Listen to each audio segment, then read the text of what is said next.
Now we want to talk about We'll Savitri talk Bhavan. about Savitri Bhavan, and I'd like to know how you received the inspiration for it. Actually, I did not receive the inspiration for it. Just this Monday, 24th of November, we welcomed again our old friend Sri Suresh Dey, who was, in 1994, he was the secretary of the Aurobindo Foundation, just newly appointed. And quite a short term into his office, on 24th November 1994, he invited a number of Aurovillians together and suggested that we should be studying Savitri. We had been reading Savitri. Mm-hmm. You had permission from the mother to read Savitri, and Shamsunda had been doing it, and Rod had been doing it. But he said we should study it. And that was quite a new idea at that time, that it's possible to study Savitri. But anyway, we took it up, and the Savitri Study Circle has actually met every Sunday morning since then. Since that day, we haven't missed a single Sunday. And of course, the persona, the people have changed, but there are still some of us who were there from the very beginning. One of the people who's no longer with us is Narayan Bhai, who worked for many years at Matrimandir. Yes. His wife is still here, Bhavani, and his son, Alok, is still here. He and his two sisters were in our school in Aspiration. He was a very keen member of the Savitri Study Circle, and it happened that he and I sometimes did duty together at Matrimandir, chamber duty. And on one occasion there, he said, you know, that in Auroville we ought to have a place where all the materials that can help us to understand and appreciate Savitri better would all be collected, and that place should have such a wonderful atmosphere that anybody who set foot there, if they're a little bit sensitive, they would feel, oh, there's something special about this place, and then they'd be interested and want to find out more about Sri Aurobindo and the mother. That was his idea. So I thought that was a wonderful idea. And so we shared it with the rest of the group.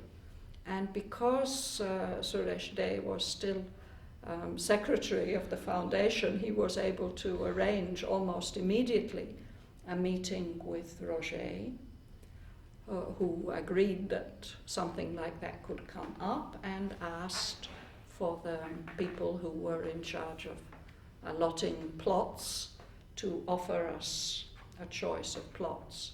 3 plots were offered in this area, and Helmut, who was a founding member of the study circle, he suggested to us that this would be a very good one. It's from the point of view of the galaxy plan, it's right onto the crown, and next to it here is the Saraswati Park, and yes, Matrimandir is just over there, and Sri Aurobindo Auditorium is just over there. So in his design, he wanted to incorporate these references. And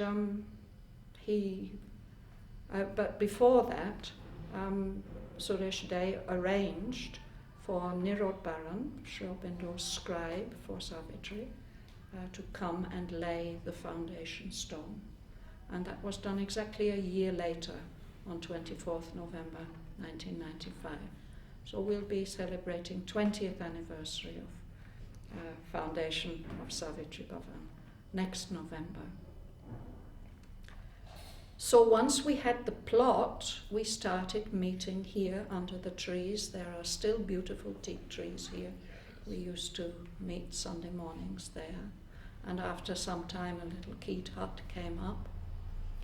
And I think it was in 1997 that one of our group said, but we are not getting anywhere. I've had a Adesh from mother that by the year 2000 Savitri Bhavan must be there.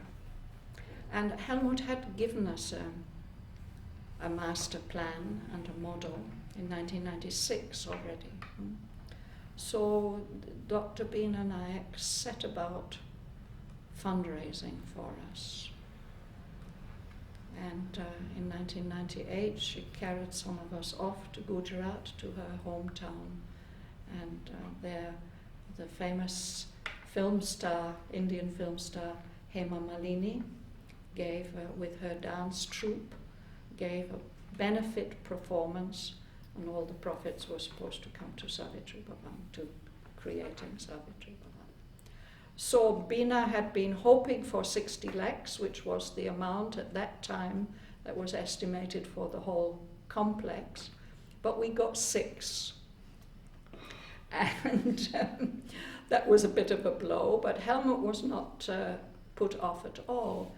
He said, look, in our plan we've got that little separate bit on the southwestern corner, which he'd marked it in his plan as a caretaker's house. But he said, look, we can modify the design just a little bit, and then we can use that as a multi-purpose building to get ourselves started.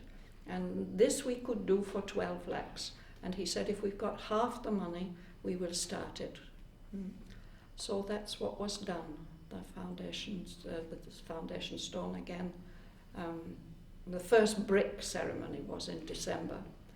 And on the 8th of August 1999, Nirodha came and inaugurated that building. And for 10 years that was our multi-purpose base, and everything happened there.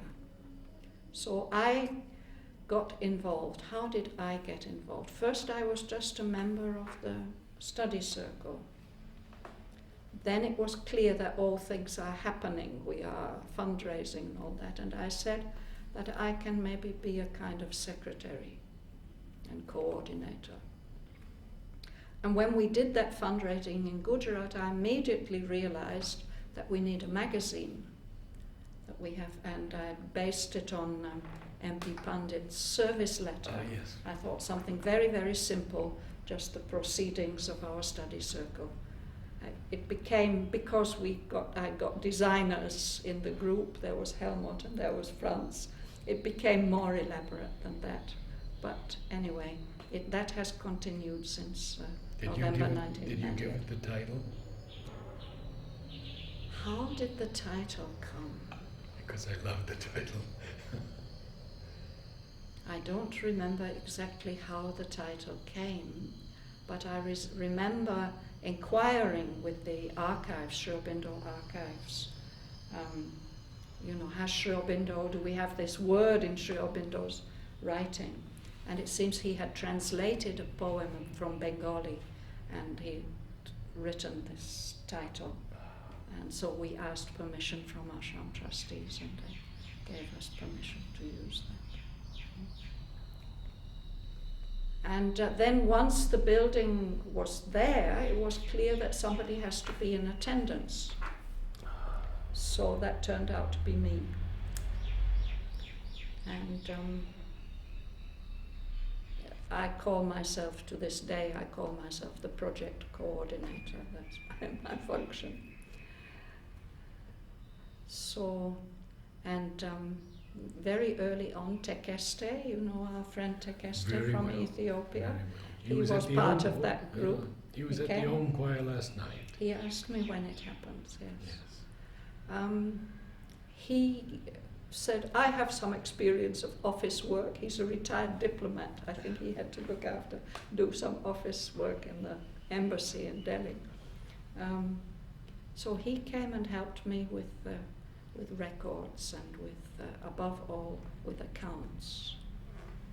That was very, very, very nice. So the two of us were looking after the space and making things happen there.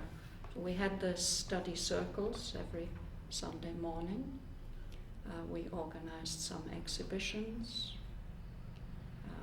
We started a book collection. and people started coming and giving courses. Actually, the very first person who started a course before we had the building, when we still had a Keat hut, it was Ananda Reddy.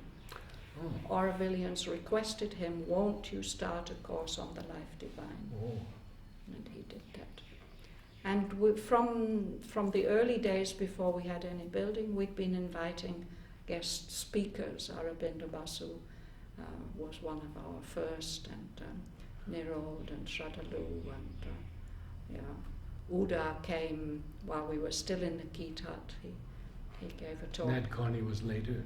Nat Connie came later. I think he started his Savitri courses in the beach office in 1995, if I'm not wrong.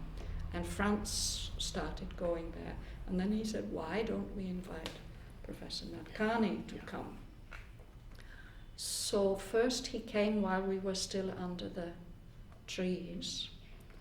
But then, after we had the building, he agreed that we could hold a closing session of his course there. Here.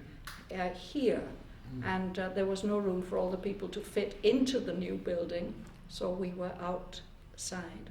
And then he made that an event for each closing session. Each time he held a course on Savitri, he would do a closing session here.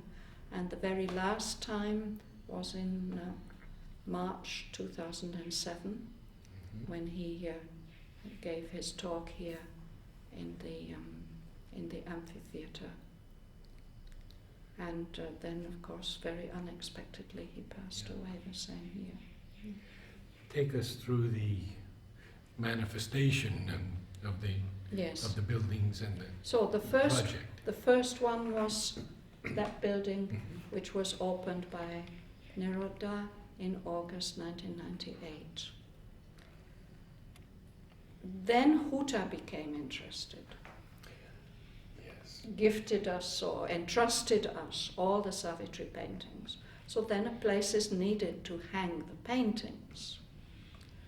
So Helmut suggested that we can build this next bit, this square hall here. And at that time, Kirit Joshi was chairman of the Auroville Foundation, and he did his best to get us money from the government. But we were all so innocent in those days, we really didn't know how to go about it, and we got the wrong advice. And we never got money from the government for that. But again, the amount we had told the government that we need is 15 lakhs. And one day I realized actually we have 7.5 lakhs. We have the money, we can start that. So actually you were there on the day of the first bricklaying, I think. Yes? Yes. With the children? With the small children. With the small children, yes. That was in November 2003. And the year later, November 2004, it was completed, but it was just freestanding. None of this was here. And Nirodha was not well enough to come and do the inauguration, but General Chatterjee brought him in his car in the afternoon. So that was the last time that he came to Savitri Bhavan, that day when the hall was opened. He came in the afternoon and looked in. So,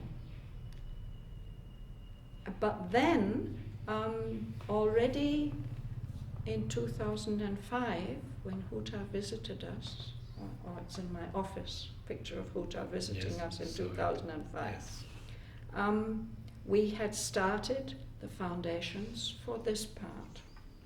And that was all the result of the efforts of our beloved elder brother Kirit Bhai, who just recently passed away.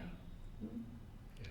When he was chairman, he felt very, very strongly that the Indian government has to provide a lot of money for educational infrastructure in Auroville.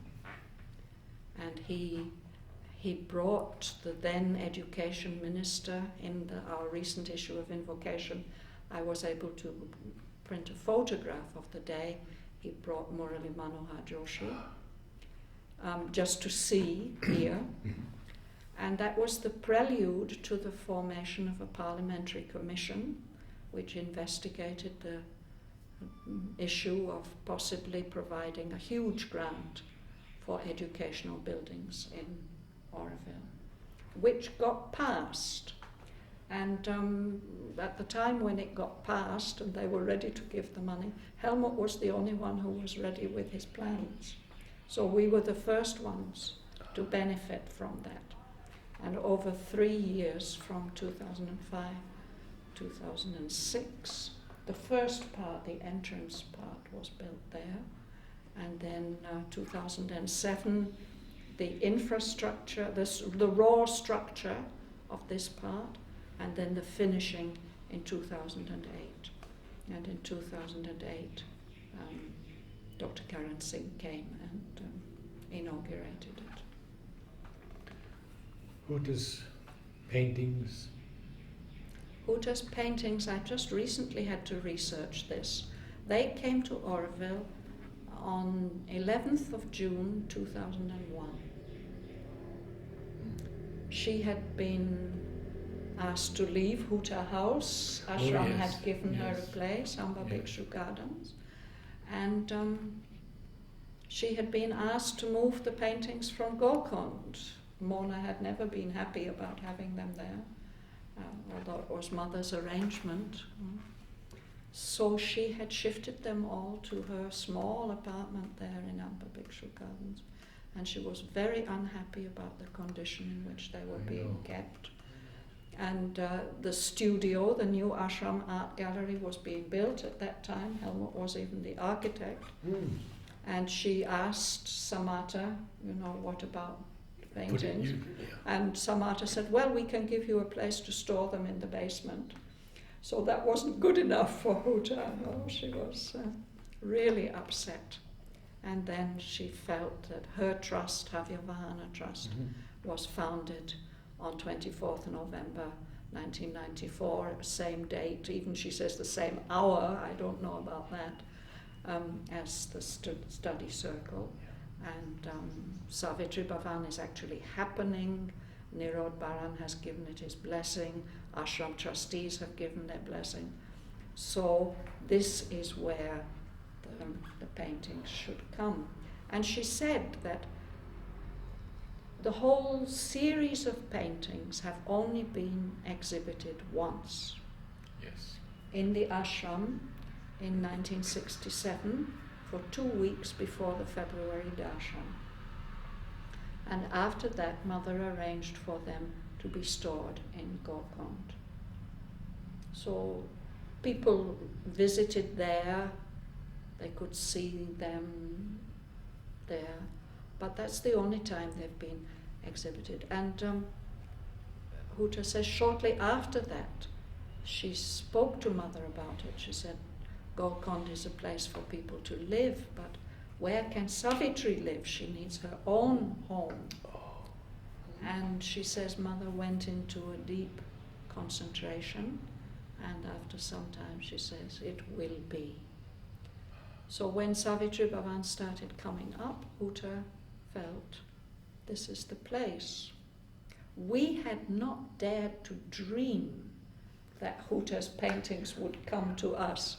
We thought we would try to gather all the materials, we would try to make it such a beautiful place that perhaps she might occasionally allow us to exhibit something. But then she approached us. I renewed my acquaintance with her after a gap of many years, going back to, I don't know, the late 70s perhaps. We had smiled in the street and so on, but no close connection. Now I had to work very closely with her, actually from that time, 2000, up to her passing in 2011. And how did the funding come? From the government, but also other areas? Well, Because apart from this main building, Yeah. which has been funded by the government, everything else has been funded by people who believe that Savitri is important, that Savitri studies are important. So all the money for the first building, the second building, all the money for the hostel, this has all come from private donations. And they were encouraged by Bhavan, they were very much encouraged by Dr. Nadkarni, and latterly I think they've been encouraged by the work that we are doing. tell us a bit about the hostel. Well, actually, it wasn't in the original master plan, but as soon as we started, I began to feel that we really need to have a place where, if people help us, if they are donors, we should be able to offer them a place to stay for a night or two. And if there are people who, like Dr. Nadkarni, who come to give talks, we should be able to put them up overnight. And if they come to help us in our work, there were more and more people coming to help us in our work. And in Aurobindo, it's not always easy to find accommodation for people. So it had been somehow my dream that we should have a hostel. And well, that came about because when my mother passed away, I inherited half a house in England, and my sister gave her half of the house to her daughter, but I said, I'm sorry, this is my only inheritance, and I've promised Mother that it should come to her.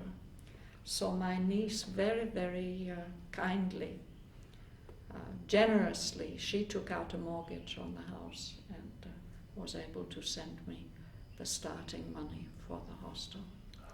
And then that was made up by other people, and actually we're still a little bit in debt, but we definitely hope to clear it off by the end of the financial year. We had to take an advance of 20 lakhs from Aurobindo, but it's all been paid off since beginning of 2013. So we hope that will. What are the current programs at Savitri Bhavan? Well, one of them, of course, is the Om Choir. Yes. Anand Reddy, after a gap of some years, he's coming again. He's now speaking about Savitri on Monday evenings. I do some classes. Savitri Study Circle continues on Sunday morning, but in December 2008 we decided to start reading, as we read Savitri, to read the Life Divine. So there's a group of about 20 people who are faithfully continuing with that, and we are somewhere in the middle of part 2 of book 2. I don't know how long it will take us to come to the end. But I feel that's a very, very significant thing that's happening in Aurobindo. It's somehow, some of the lessons, some of the sessions, we can feel our brains growing, and then there's the sense that, well, look, here are these Aurobindians and their brains are growing together by the study of Shaubindo's philosophical masterwork, and this must be having some kind of positive effect, I believe. So, and the other one that I do is the English of Savitri. That's on Thursday afternoons. Life Divine is today, 5:30 to 6:30. English of Savitri. This I actually started before there was a Savitri Bhavan. Way back in the 80s, a group of Germans arrived in Aurobindo and they wanted to study English. And I said, well, then we'll read Savitri. And in those days we met every morning for an hour. And one day one of them complained. He said, look, we have come here to earn money for Mother. We need to know business vocabulary, legal vocabulary, all this kind of thing. So that day, that's what we got in Savitri. I said, look. Yeah. Yes. And I'm convinced that if you have a contact with Savitri and you read regularly, then this language, the whole riches of the English language, Sri Aurobindo has put into Savitri, that sinks into your subconscious. And that has been my experience with my students over the years. Almost without them knowing how it happened, they've become fluent in English, and they can not only read and get something out of Savitri, they can also express themselves, write business letters and do all kinds of things, feeling confident that they understand, they have a mastery of the language. Is this recorded? What I'm saying now? The English of Savitri? Yes, in 2009 we started a new series from the beginning of the book. We started again at book 1, Canto 1, and I had a Korean colleague at that time who absolutely insisted that this has to be filmed and recorded. So since then the recordings have been going on. And this time last year, 24th November 2013, we started our Savitri Bhavan website. And there we are posting these films. Wonderful. We got a new camera and a new cameraman from the beginning of book 3. So that's where we've started. This is a better quality. Doesn't need so much sound editing and so on. But eventually, I hope I'm allowed to complete a full cycle.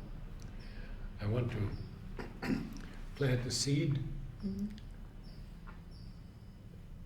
We have Savitri now all over the internet. Yes. I've done the lexicon. Yes. But if one should highlight a word, would you consider that we would use your pronunciation? Yes, I think you can do that. Yes. That would be wonderful. Mm. Then we would have everything right there. I mean, we have so many people who are not English speaking. I as will a first give you an language. example. Yes. In book 1, Canto 3, Sri Aurobindo, or 5, book 1, Canto 5, Sri Aurobindo uses a Russian word, ukas. Ukas, held back. Yes. And when we came to this word, I said, look, this is a Russian word. I don't know how to pronounce it. So the Russians in the class told me how to pronounce it. But we think that Sri Aurobindo accented it differently in English. He has written to Amal about it. Yes, yes. Yes. So we think that he accented it ukas. Because it had to fit with the rhythm. Yes. Yes. So, yeah. Yeah. So this is Well, an example. thank you. That's a wonderful. So if I tell offer. you about the English of Savitri, Yes. we started a couple of years back, we started publishing the transcripts in our magazine Invocation. So it means every Yes, I issue read them. since then Yes, it yes. has come. And somebody in Gujarat got very enthused and he said, all this has to be translated into Gujarati. He does a lot of translating of Mother Sri Aurobindo material into Gujarati, and I was told he's a good translator. So I worked very hard really to prepare him the transcripts. I had thought it's an easy task, 2 a year, but he wanted to have them more quickly. So he, in 4 volumes, he has translated into Gujarati all the sessions of book 1. So I thought, well, if he's doing it in Gujarati, I have to do it in English. So that book is now in proof stage. It should come out in February next year. The very thoroughly edited transcripts based on the talks of all the sessions of book 1, from Canto 1 to Canto 5. And we started holding workshops also here. The first one was on the secret knowledge. Second one was on book 3. And now in January for a Dutch group I will be doing one on the book of yoga. So I think these will be the next English of Savitri publications. First book 1, then book 3, then book 7. And meanwhile I had to do the Nadkarni Memorial Lecture last year. Oh, you did it last. I did it last year. Prema is doing it this year. And Prema was supposed to do it this year, and we had to postpone, so she'll be doing it in February. Yes. So for that, I did what was to me a very fascinating piece of research about part 1 of Savitri, actually Asvapati's yoga, the whole of it. So it's called The Traveller and the Worlds. And if you, I will give you, now we've published it as a booklet with a DVD. I think the central part of this gives a very good summary, brief summary of book 2. And book 2 is tough, you know. Tough, very tough. I don't Timmy know. wouldn't read it.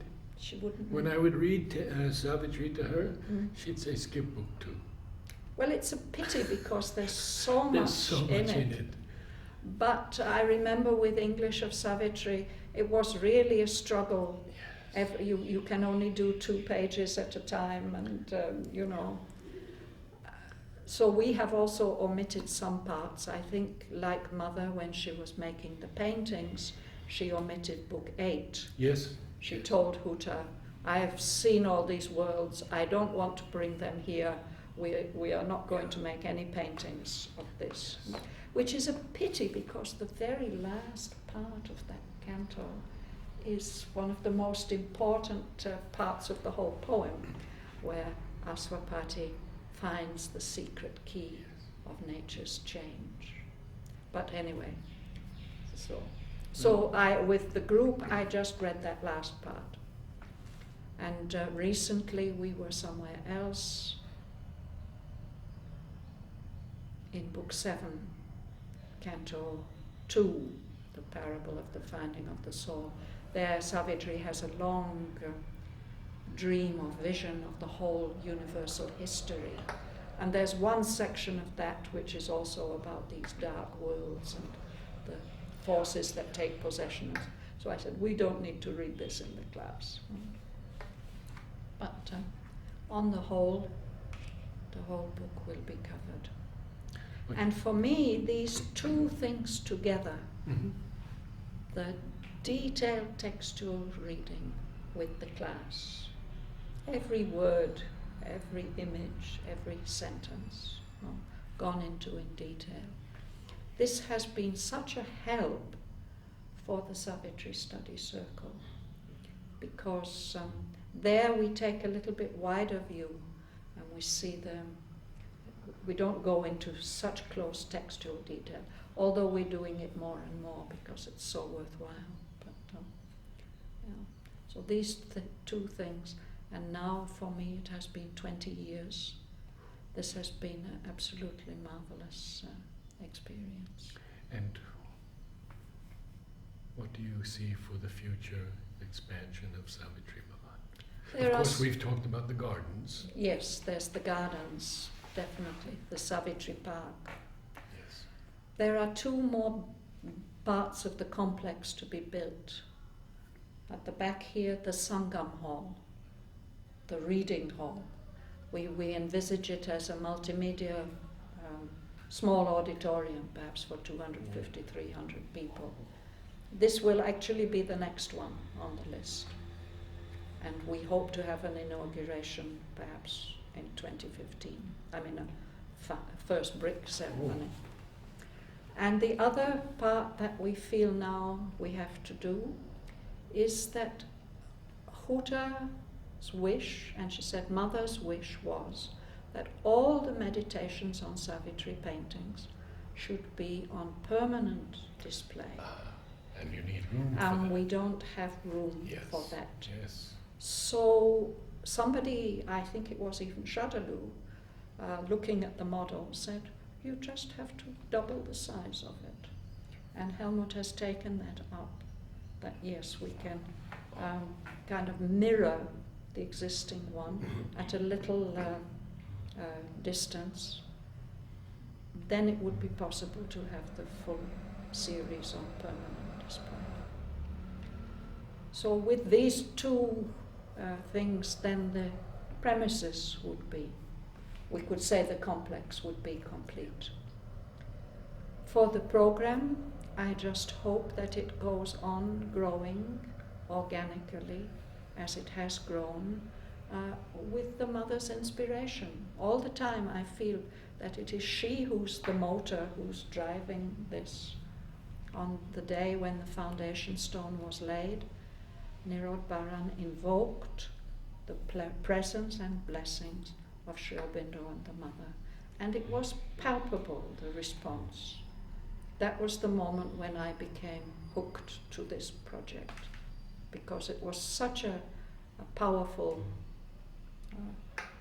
feeling of them saying, yes, tatastu. You know? And we've been trying to live up to that.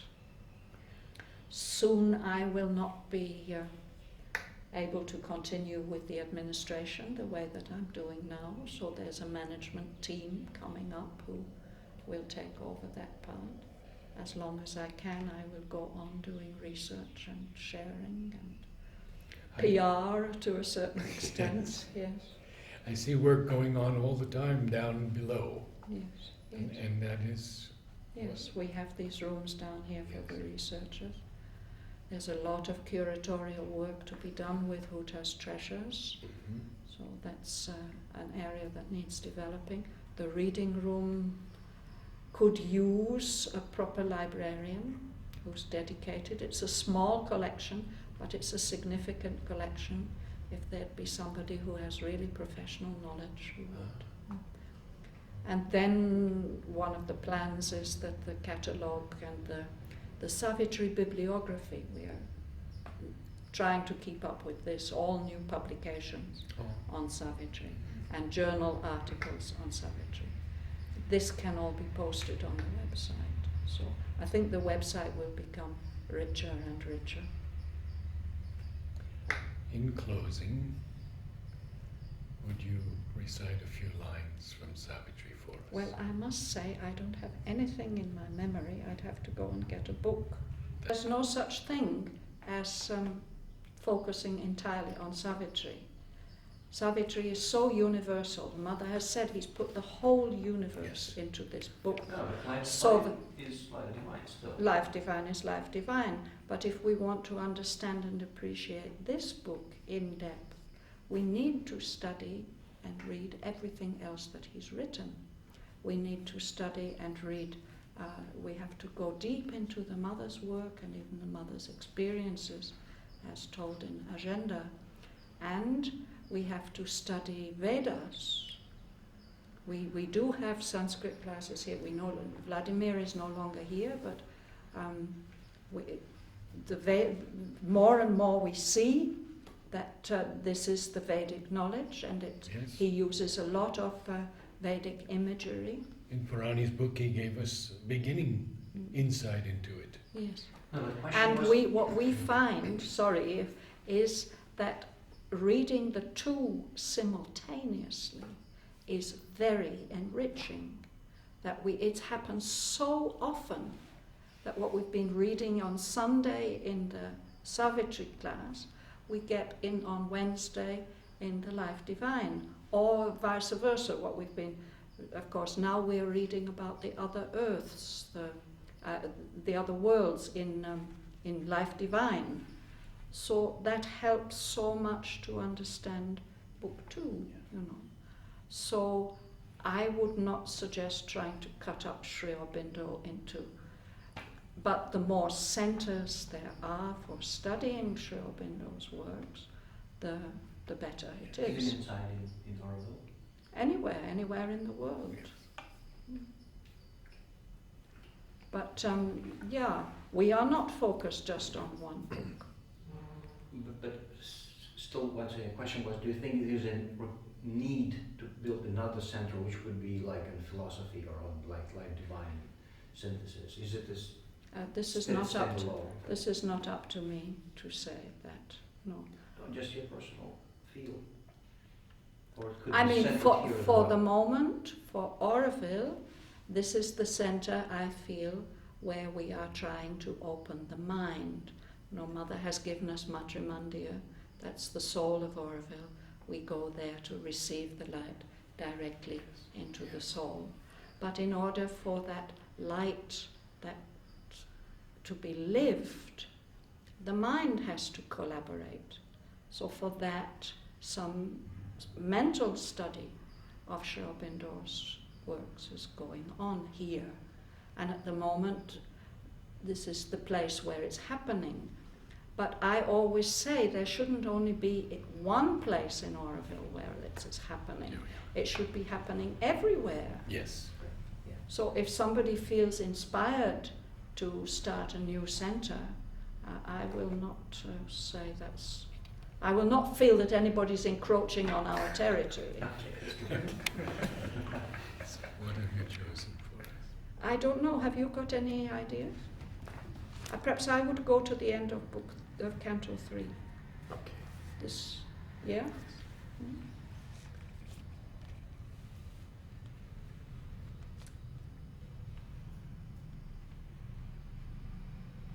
This is a part of Savitri. Of course, we're told that Aswapati, Nirod told us that Aswapati, it's Aurobindo, this is his spiritual autobiography. For me, that's especially palpable in these lines. Thus came his soul's release from ignorance, his mind and body's first spiritual change. A wide God knowledge poured down from above.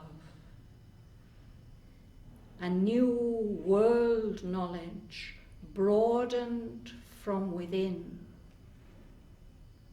His daily thoughts looked up to the true and one. His commonest doings welled from an inner light. Awakened to the lines that nature hides, attuned to her movements that exceed our ken, he grew one with a covert universe. His grasp surprised her mightiest energies' springs. He spoke with the unknown guardians of the worlds. Forms he descried our mortal eyes see not. His wide eyes bodied viewless entities. He saw the cosmic forces at their work and felt the occult impulse behind man's will. Time's secrets were to him an oft-read book. The records of the future and the past outlined their excerpts on the etheric page. One and harmonious by the Maker's skill, the human in him paced with the divine. His acts betrayed not the interior flame. This forged the greatness of his front to earth. A genius heightened in his body's cells that knew the meaning of his fate-hedged works, akin to the march of unaccomplished powers beyond life's arc in spirit's immensities.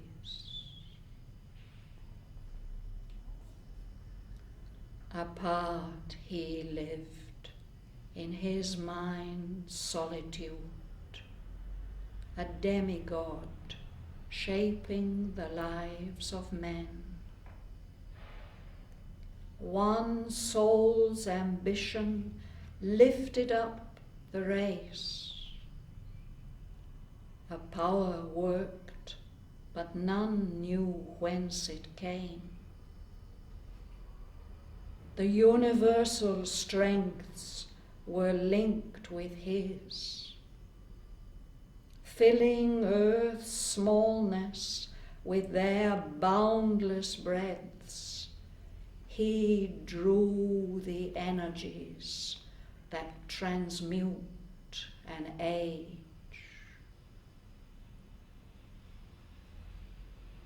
Immeasurable by the common look, he made great dreams a mould for coming things, and cast his deeds like bronze to front the years.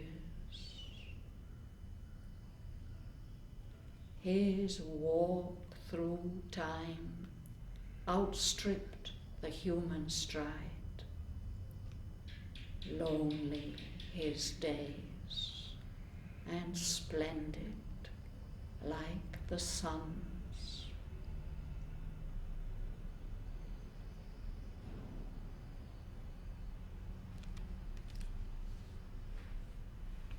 Thanks to Aurobindo. Thank you for this very special. Thanks for the opportunity. Thanks to all of you.